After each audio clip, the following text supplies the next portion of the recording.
Bienvenidos amigos al canal del lector de Ortega y Gasset.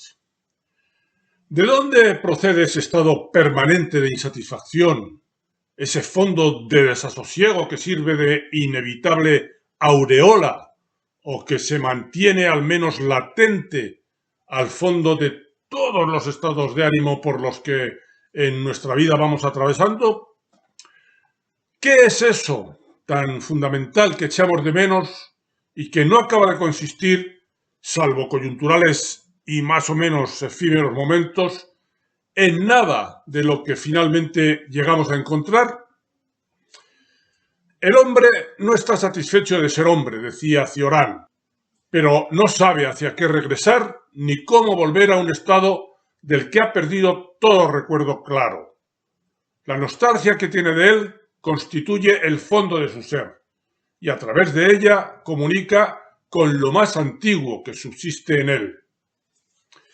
Parece como si eso que buscáramos fuera un hogar que alguna vez nos acogió, pero del que, como les ocurrió a Adán y a Eva con el paraíso, fuimos expulsados y no sabemos encontrar el camino de vuelta.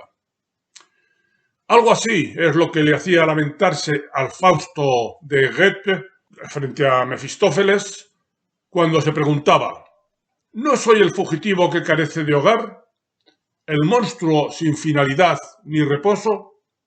Y a Friedrich Nietzsche frente a Zaratustra: esta búsqueda de mi hogar, oh Zaratustra, lo sabes bien, esta búsqueda ha sido mi aflicción que me devora.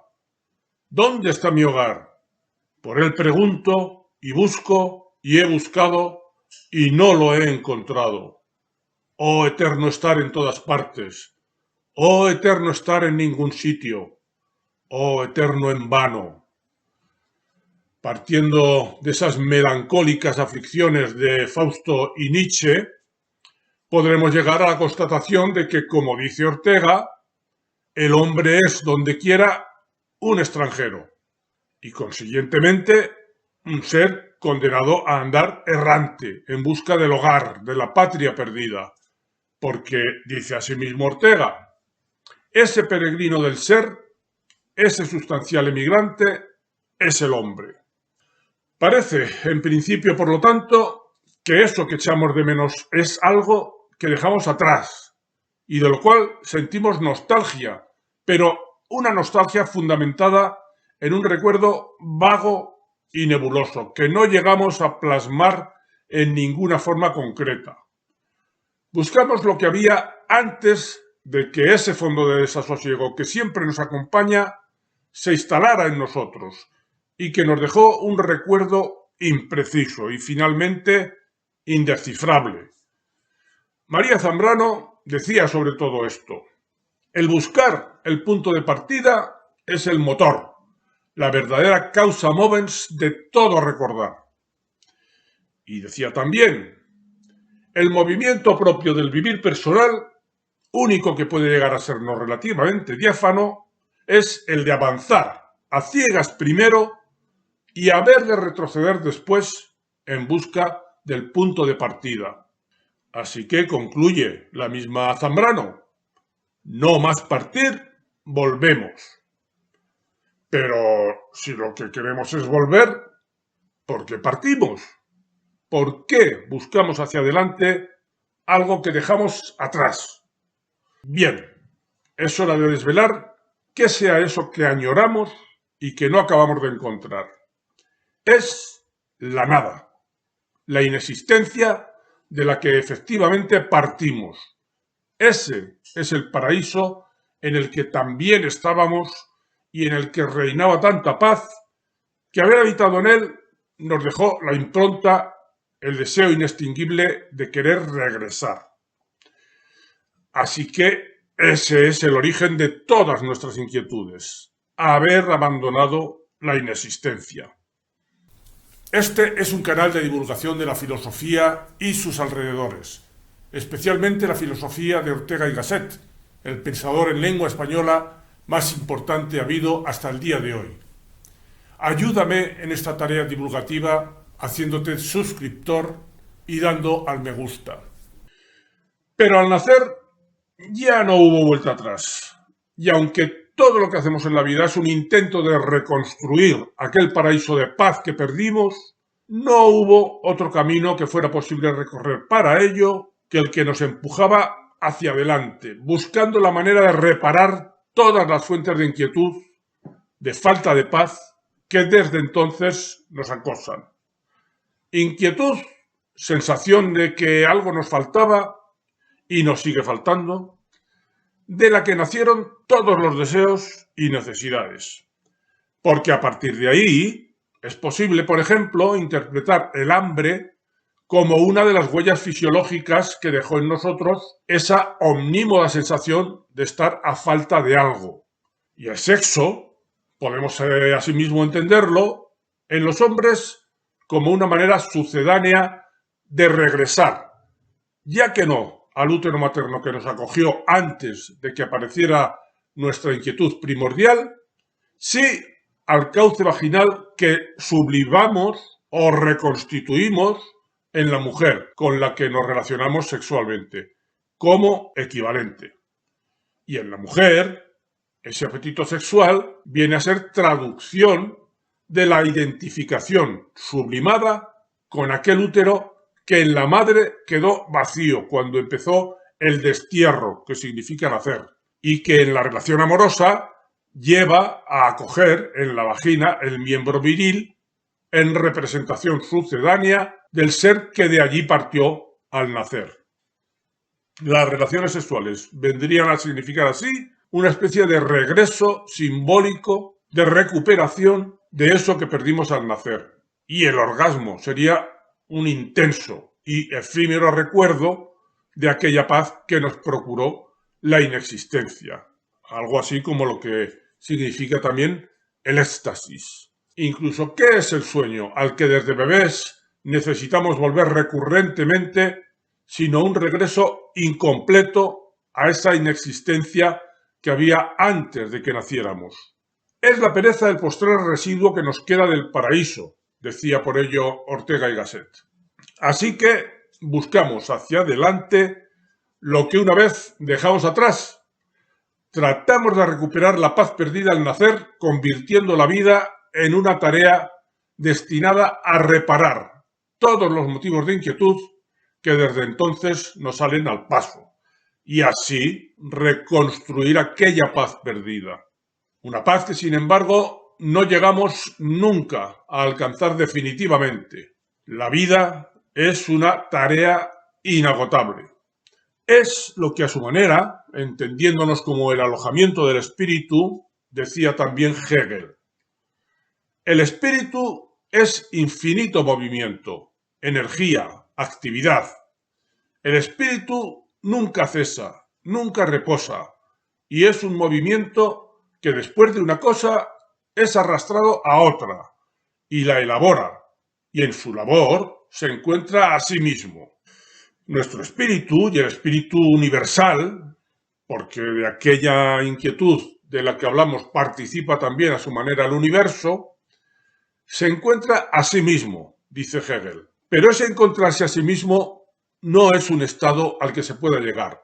Es un dinamismo permanente. Nunca alcanzaremos, ni alcanzará el universo, el punto de sazón que signifique haber regresado a la paz, a la quietud perdida. La entropía, el regreso del universo al caos original, sería así como un regreso parcial equivalente al momento, que en nosotros significa el sueño. Pero la inquietud que nos fundamenta sigue despertándonos a nosotros y generando nuevo orden en el universo, en suma, empujando hacia más allá. Es lo que, referido al ser humano, decía María Zambrano. Vivir, al menos humanamente, es transitar, estarse yendo hacia siempre más allá. También Ortega insiste en esta idea. Ni el mundo, ni el hombre son. Todo está en marcha. Viene de, va hacia, no se sabe aún a dónde. Solo se sabe que es cambio, mudanza, peregrinación. Ya está nuestro poeta romántico por excelencia, Gustavo Adolfo Bécquer, identificando aquella imposible meta que perseguimos con la gloria, versificaba de esta manera. Errante por el mundo fui gritando, ¿la gloria dónde está? Y una voz misteriosa contestóme, más allá, más allá.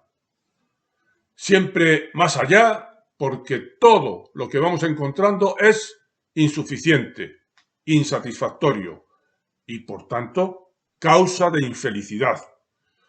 Como dice también Ortega, el hombre, su estar en la tierra es malestar y, por lo mismo, un radical deseo de bienestar. El ser básico del hombre es subsistente infelicidad. Es el único ser constitutivamente infeliz. Y lo es porque está en un ámbito de existencia, el mundo, que le es extraño y últimamente hostil. Este eterno desasosiego que significa vivir lleva muchas veces al desánimo, al deseo de desistir, de seguir yendo siempre más allá. Experto en este tipo de defecciones, decía Cioran, tarde o temprano cada deseo debe encontrar su fatiga, su verdad. La añoranza de la nada, del deseo de regresar a la nada, también le hacía exclamar al Job de la Biblia. ¿Por qué no quedé muerto desde el seno? ¿Por qué no expiré recién nacido? Ahora dormiría tranquilo y descansaría en paz. Y León Felipe, en un momento evidentemente depresivo y podríamos decir también que abogando por la entropía, imploraba, Señor del Génesis y el viento, vuélveme al silencio y a la sombra, al sueño sin retorno y a la nada infinita. No me despiertes más. María Zambrano hacía la siguiente inferencia a partir de esta manera de ver las cosas. Toda la historia, decía, es un fracaso, porque la esperanza que la ha movido es imposible de realizar. Y consecuentes a su manera con esta forma de mirar, cuenta Mircea Eliade lo que los hombres primitivos piensan sobre aquello en lo que la vida consiste. Dicen estos hombres que la vida no es más que la separación de las entrañas de la tierra. La muerte se reduce a un retorno al hogar. Para el universo, la entropía sería ese hogar. Es constatable, a la vista de todo esto, que estamos hechos a partir de dos componentes paradójicos y contradictorios, que alternativamente nos empujan hacia adelante y hacia atrás, hacia más allá y hacia el desistimiento. Esos dos componentes son la ilusión y el desánimo, la vitalidad y el cansancio, el ascenso y el declive. Nuestro espíritu, podría decirse también que el espíritu del universo, es esencialmente ciclotímico. Pero lo cierto es que no hay simetría entre esas dos potencias. No están ellas destinadas a empatar. El universo, al final, se expande, no retrocede, sube más de lo que baja, crea más de lo que destruye. O como refiriéndose al ser humano, dice la misma María Zambrano. El amanecer es de mayor monta que la muerte en la historia humana. El amanecer de la condición humana, que se anuncia una y otra vez, vuelve a aparecer tras de toda derrota. El que se estanca en el momento declinante del ciclo interrumpe así ese devenir hacia la siguiente etapa. Un devenir que empezamos en la nada y que debiera de acabar en el inalcanzable todo, y del que a trancas y barrancas llevamos recorrido ya un buen trecho. Dejadme recordaros antes de finalizar que os suscribáis al canal si no lo habéis hecho ya y os parece adecuado hacerlo, así como darme un me gusta y hacer algún comentario si también os parece bien. Y nada más. Hasta el próximo vídeo, amigos.